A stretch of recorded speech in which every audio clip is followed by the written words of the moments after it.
Shalom, back with part 2. Tazarayach has no understanding of good and evil.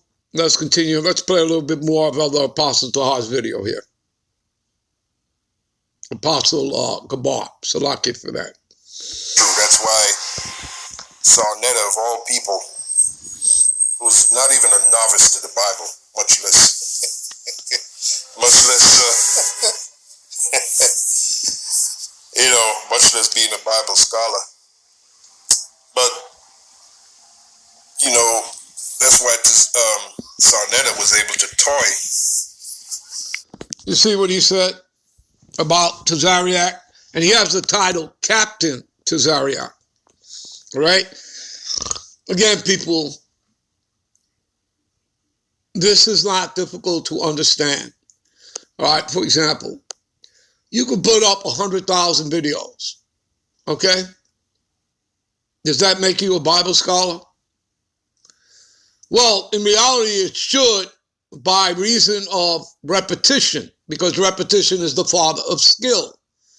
But you see, this is a perfect example here of someone who has a title, right? No different than having a title called Pope, Bishop, Cardinal, Priest, pastor, minister, whatever, or they graduated theological cemetery school, which, Elder Apostle Tahar, likes to say, all right, instead of seminary school.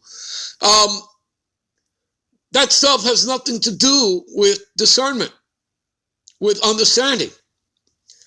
Okay? Now, does your work matter? Yes, it does. Your work is not in vain. It's written in the scriptures and tell you that. 1 Corinthians 15:58.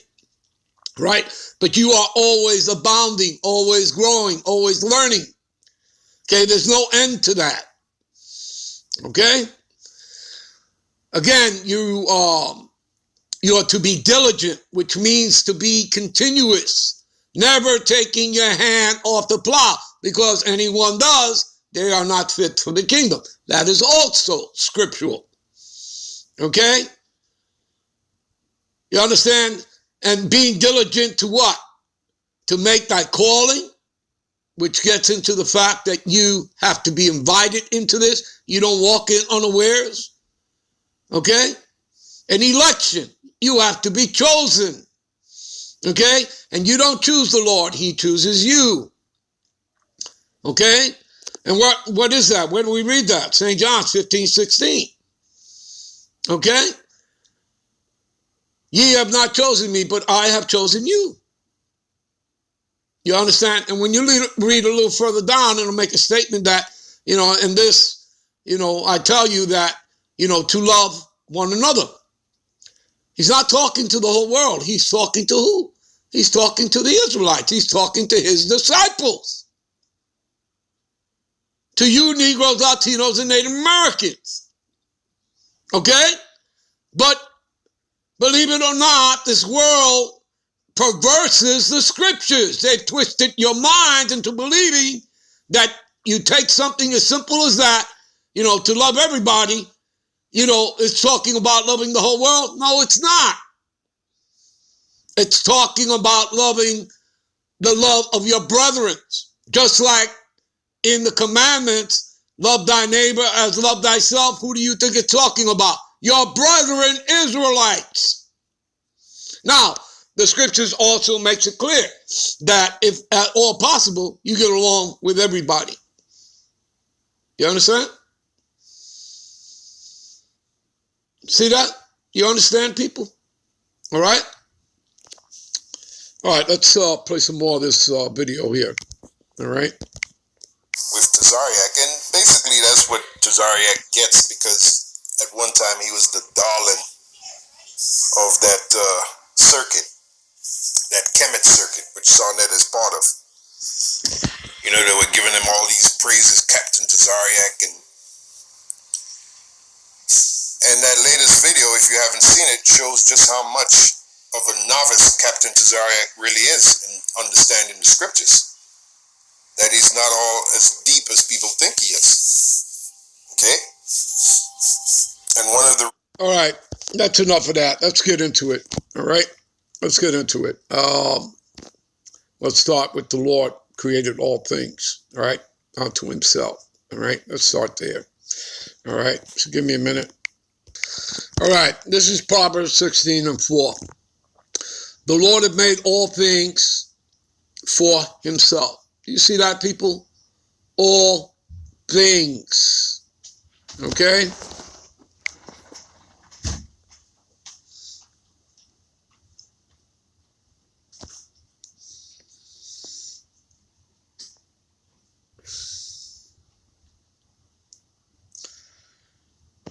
He made all things for himself.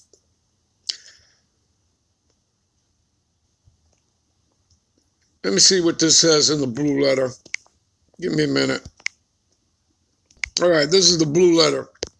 The Lord Yahweh, and we say Yahweh because when we see the word Lord in the Hebrew text, right, in the Hebrew Bible, all right, and it would be read from right to left. Not like in this world we live in on the Esau, where everything is read from left to right, okay? So you would see the name Yahweh. And again, there's no letter J in the Hebrew alphabet, people. Never has been. You understand? Name of the Heavenly Father is Yahweh. That's what you would read, okay? And the name of his son is Yahweh Shai. All right, so the Lord Yahweh have made all things for himself, yeah, even the wicked for the day of evil. You see that? He made Esau to be exactly what he is. And the Lord can do what he wants, right? Right? He can do whatever the hell he wants, okay? All right? He's the director. He's the producer. He's the writer.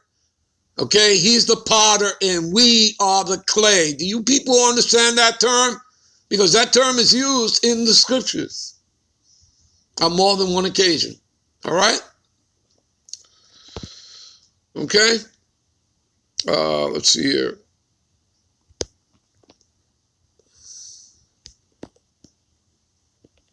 Strong's H 4617.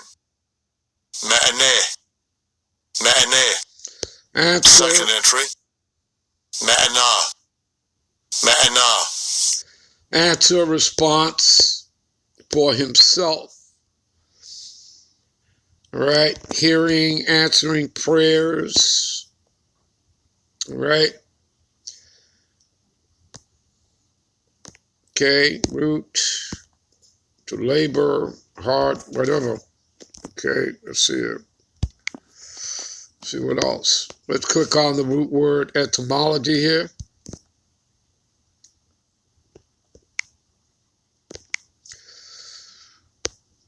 See, to answer, respond, testify, speak, shout. To respond, testify. And the Lord has testified. Okay? All right? He has testified. Let me show you what I mean. He has testified, he has prophesied, all right, as well as his son, all right? Give you an example of that, all right? Say, what is that, Isaiah?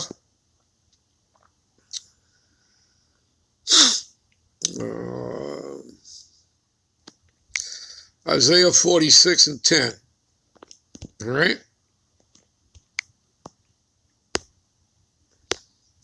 Declaring the end from the beginning, right? The beginning of what? The foundation of the world, before the world began, all right?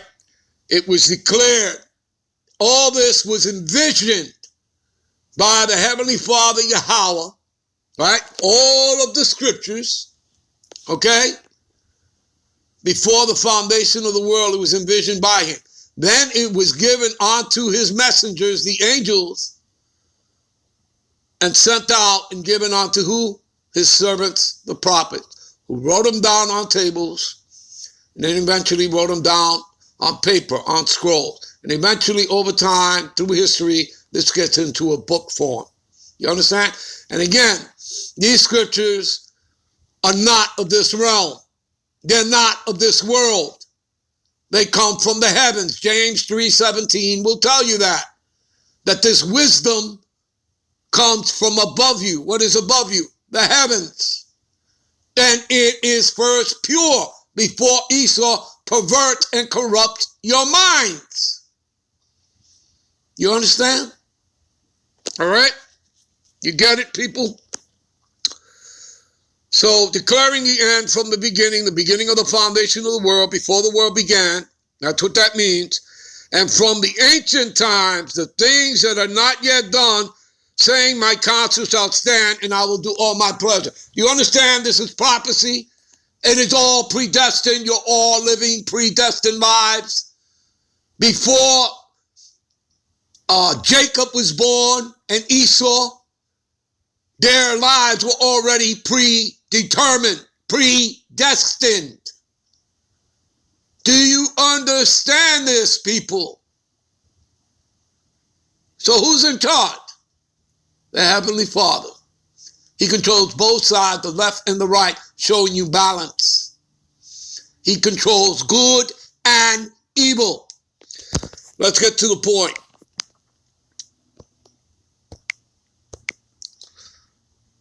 What is that? Isaiah, we'll stay there. Isaiah 45:7. I form the light and create darkness.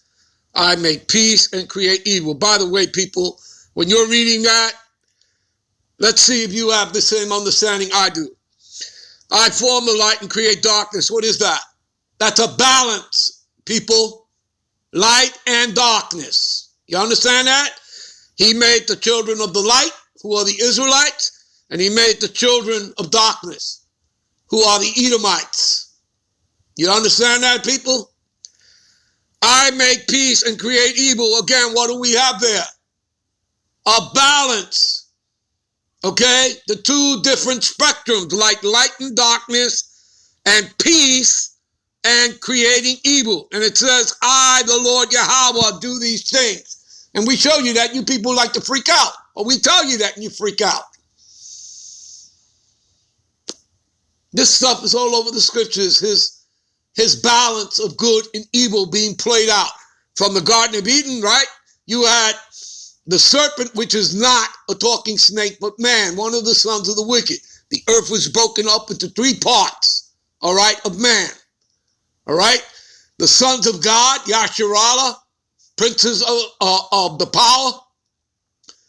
You have the sons of the wicked, right? So those are two nations right there.